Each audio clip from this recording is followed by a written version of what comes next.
নমস্কার বন্ধুরা, সবাইকে স্বাগত। এখানে 1 কিলো রুই মাছ আছে। দুর্দান্ত স্বাদের একটি রেসিপি শেয়ার করব। এই রান্নাটা আমার মাংসর স্বাদকে হার মানিয়ে দেবে। মাছগুলোকে লবণ হলুদ দিয়ে মেখে নেব। দিয়ে দেব লবণ, দিয়ে দেবো পরিমাণ মতো হলুদ গুঁড়ো। এবারে ভালোভাবে মেখে নেব।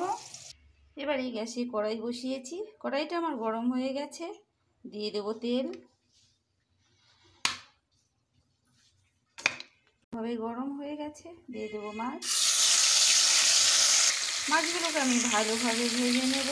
আমার ভিডিওটা ধাক্কা দিয়ে চলে যাবেন না, পুরোটা দেখার অনুরোধ রইল। ভালো লাগলে একটা লাইক কমেন্ট করে যাবেন। মাছগুলো আমার ভালোভাবে ভাজা হয়ে গেছে, এবারে তুলে নেব। একে একে সব মাছগুলো ওইভাবে ভেজে নেব। এবারে সব মাছগুলো আমার ভেজে নেওয়া হয়ে গেছে। ওই তেলেই ফোড়নে দেব 2টো তেজপাতা, দেব শুকনো লঙ্কা, দেব গোটা জিরে, গোটা গরম মশলা, সাদা এলাচ, দারুচিনি।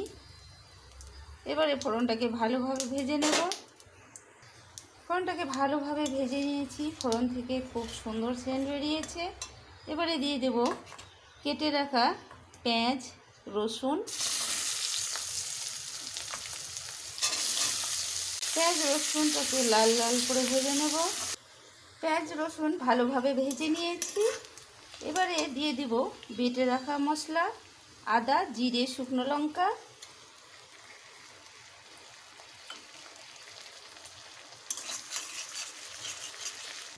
স্বাদ মতো লবণ,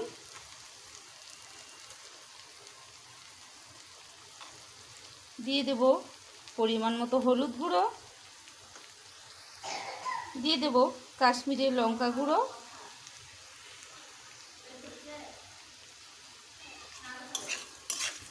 ভালোভাবে মশলাটাকে কষে নেব। এবারে দিয়ে দেব সামান্য পরিমাণ জল বাটি ধুয়ে। মশলাগুলো আমি ভালোভাবে কষে নেব। এবারে মশলাগুলো আমি ভালোভাবে কষে নিয়েছি, মশলা থেকে তেল ছেড়েছে। দিয়ে দেব পরিমাণ মতো জল।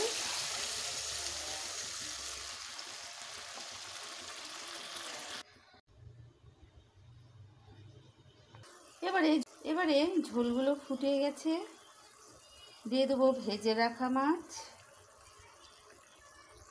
এবারে রান্নাটা আমার হয়ে গেছে, গরম মশলা ছড়িয়ে নামিয়ে নেব।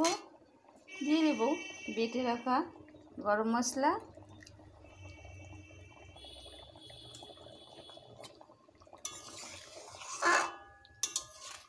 আজকের রান্না এ পর্যন্তই। পরবর্তী রান্নায় আবার ফিরে আসব। ততক্ষণে ভালো থাকবেন, সুস্থ থাকবেন। আমার রান্না যদি ভালো লেগে থাকে তাহলে একটা লাইক, কমেন্ট, শেয়ার করে দেবেন।